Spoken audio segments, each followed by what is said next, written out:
And another thing I want to challenge you is to think outside the box. Don't think the most obvious, but to think beyond that and be a little bit more creative.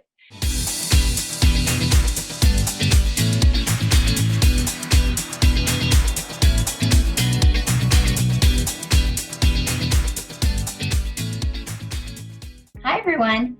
In this video, we are going to talk about audience research. And audience research is one you really should take a lot of time focusing on. And another thing I want to challenge you is to think outside the box. Don't think the most obvious, but to think beyond that and be a little bit more creative. So for example, for my private label product, these Aiden's Corner scissors, it's very obvious audience to go after moms. So then mom would obviously be one of my major audiences. But if I were to think outside the box, I would think, how about moms who like to eat out, people who like to go to restaurants? So parents that go to restaurants, that could be a whole nother angle. How about people who like eco-friendly or who are very big on hygiene and things like that. So again, like the preface it needs to be for my particular product is someone that has kids. So I'm kind of, that's a given. And you can always say eco-friendly, but subset is they still have to be a parent. And so what I'm trying to challenge you is that the overarching, like the bigger interest, to think other ideas. Don't just stick with the mom group, the dad group, the parent group. I mean, you've pretty much got all those three broad audiences already set.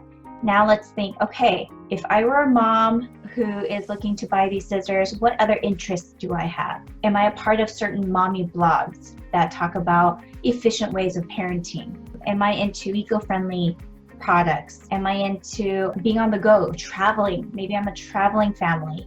And so you really have to start thinking a little bit more deeper. And so the more you do that, and this is one of those times where you're allowed to go down the rabbit hole, those are the things that you are able to bring to the table to validate and see. Because maybe I'll try the traveling families, the going out and eat at, instead of at home cooking families, these are families that like to go out and eat.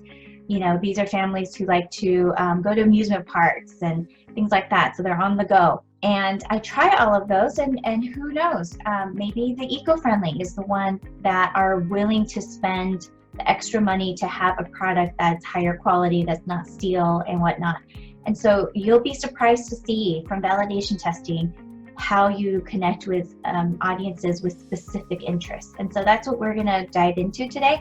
I have a system of how I organize this, which you're welcome to follow. I'll have the template down for you to download. And I hope you really take some time to think outside the box with this one and have some fun with this, because this is really the meat of how we're able to validate and test a variety of different audiences. So let me share my screen. Okay, so we're going to dive into your Facebook ad account. And so go to business.facebook.com and your menu should show up where you can see your ad accounts and your pages. Let's go ahead and go to your ad account. So one way you're able to do some basic audience research is by clicking on these three lines up here, which is called the hamburger menu. And then in order to expand, we have to hover over all tools, and then you'll see audience insights. So this is one way where you can do some research.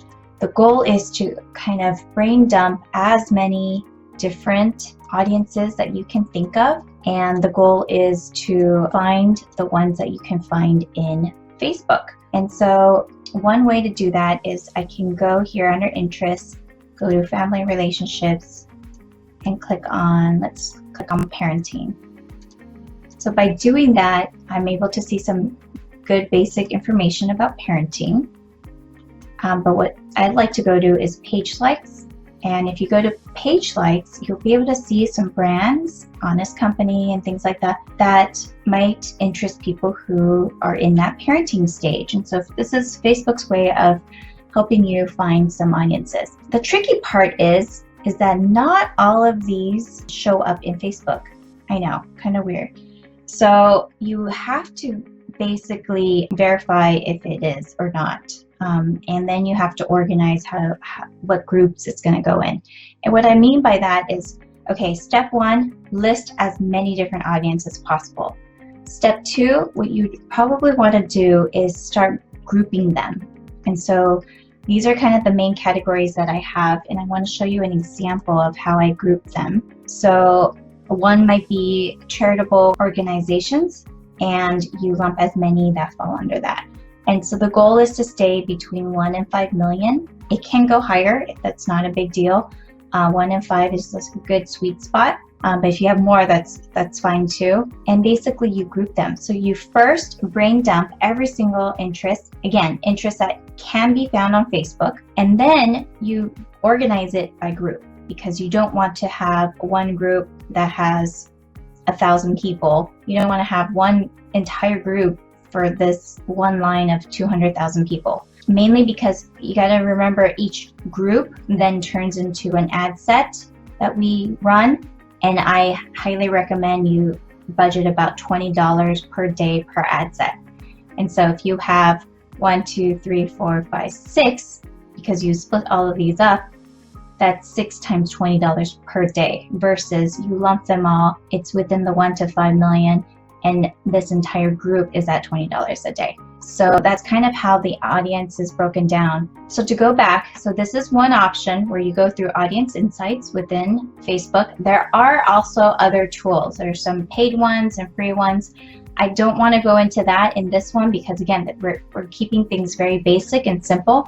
And honestly, I've gone pretty far without having to use any of those tools at the moment. So if you just work at it, like, this is actually just fine for what you're doing with validation testing. So let's go back to that hamburger menu again and go to your ads manager. Yes, we're going to leave this page. And this is the second method, and this is what I do just because I don't like figuring out, oh, here's some great interest, and finding out that 3 out of the 5 interests don't even exist in Facebook, or it's really hard to find. And so go into your campaign, go to your ad set level. Your ad set is where your audience lives, and we're going to scroll down.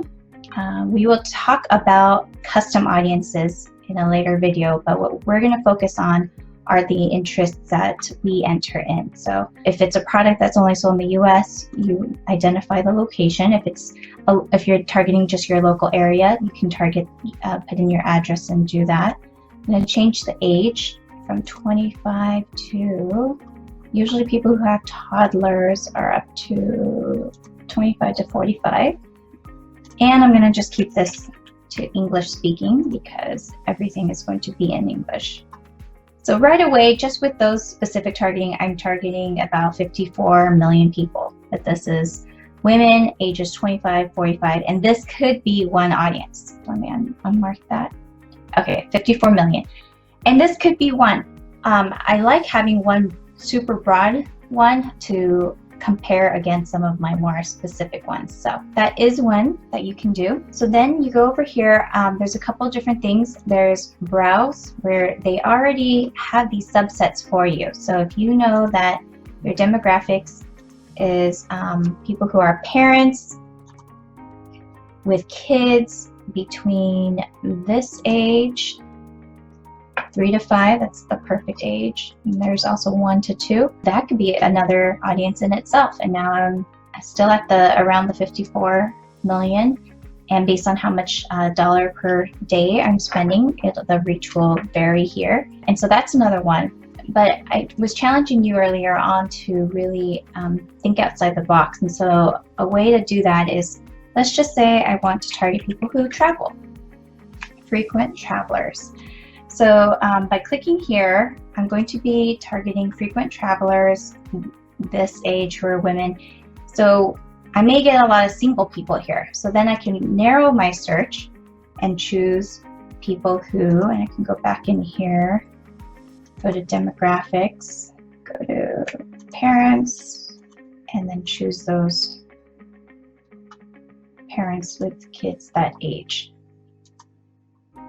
And so not only are they frequent travelers, but they have kids between the ages of 1 and 5.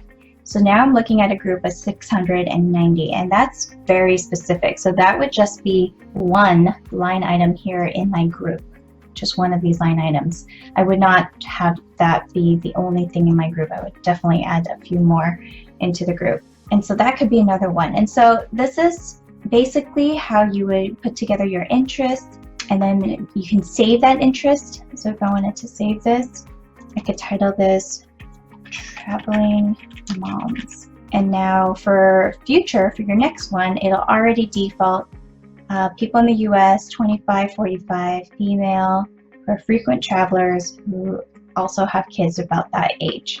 And so that's a way to save your audience. Comment or subscribe if you'd like to continue hearing more. Thanks!